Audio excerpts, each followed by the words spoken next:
Giang lầu mồ lau xì phơi tên rin na hiền xì phơi bu ngam lom lá sain kan lầu buộc châu ni xì phơi tu India Eastern Territory chunga không pui tura local zong zong te nama ni lom na tura in bua soi tu te hetla hian lo chuak sela khoi nge zain lamin kan palai te in lo lom te u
Pianam Saudana, Takinan Kalkuine,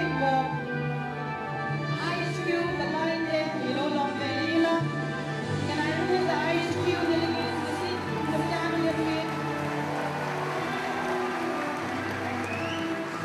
IHQ at the local name, Mr. Mark Clark, the project officer. IHQ project Shang Tahi, Sajay Chakwan Swanante, Putang Somante, Siatuk Somdonante, Chalai Dante, HIV AIDS Dante, International Media Dante, Lipui Nice in Nata, Natma, Kazok Territory, Southern Nata Function, Ani, Government Takeaway Network, Atan at Hunsum, Tool and Sinale, Soikan na may baka, share na desaw duwatan na natangkay tagan Ipayane. These press project programs and capacity building for evangelism, community development, disaster relief, youth, social health, HIV AIDS, international media and public relations, encouraging work assistance towards the U.S. self-sufficiency.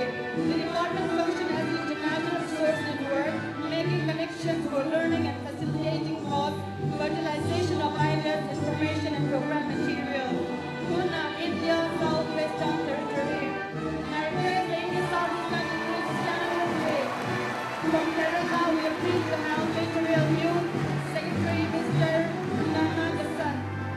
Kerala, as we all know, has the highest literacy rate in the country and is well known for its scenic beauty. Pune, Manipur, Division of the local Ilolong Velila.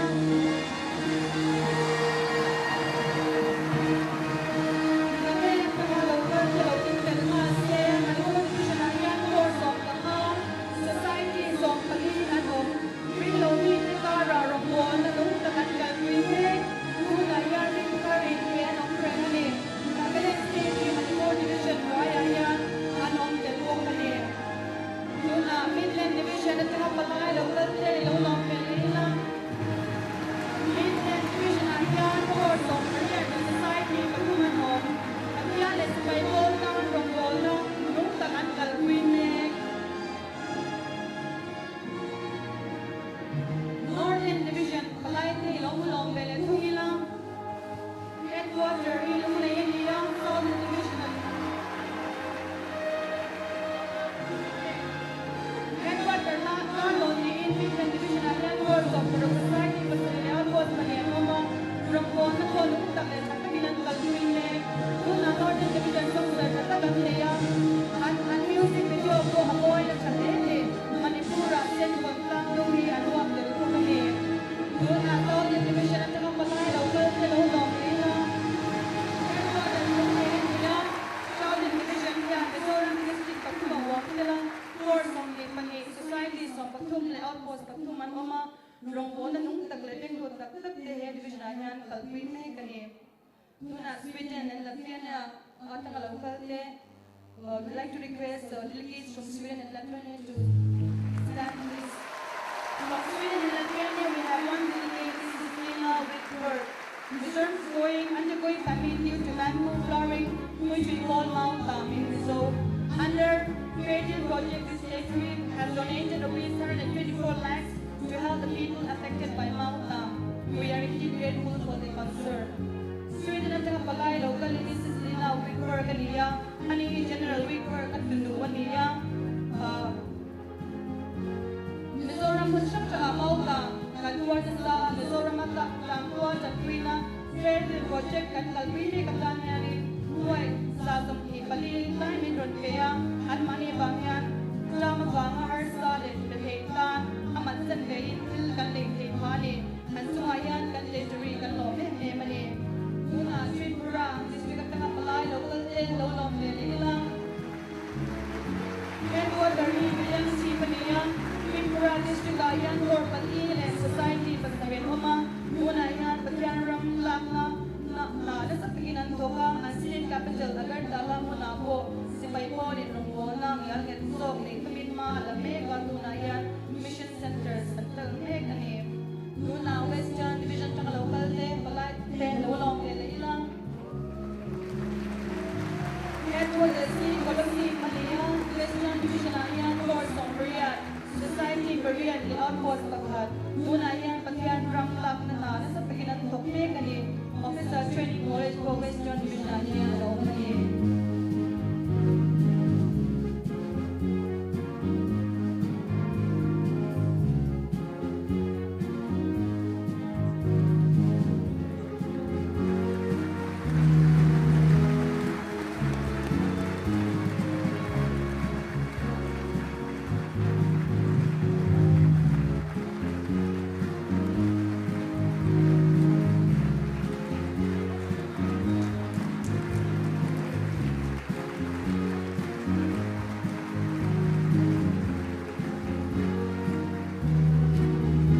anau du tak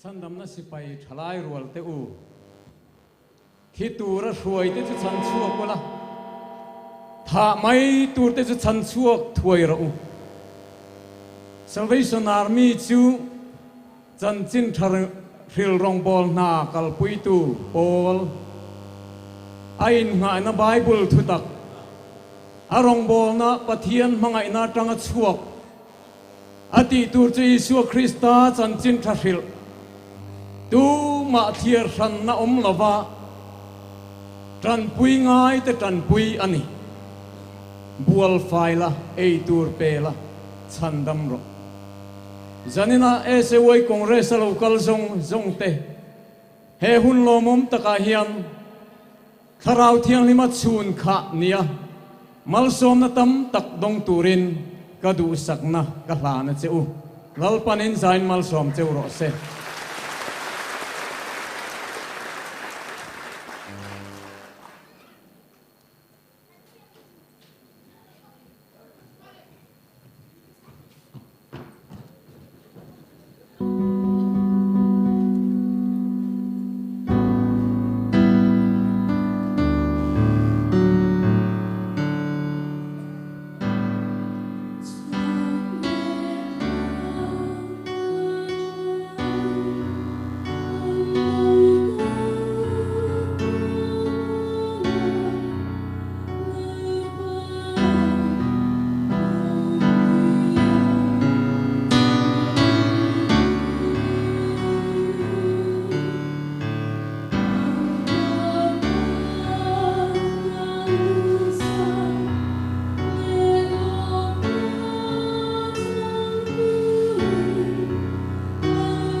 infection shang te hi chung ramza sampur ka kan rong bol na hun kan men tir ani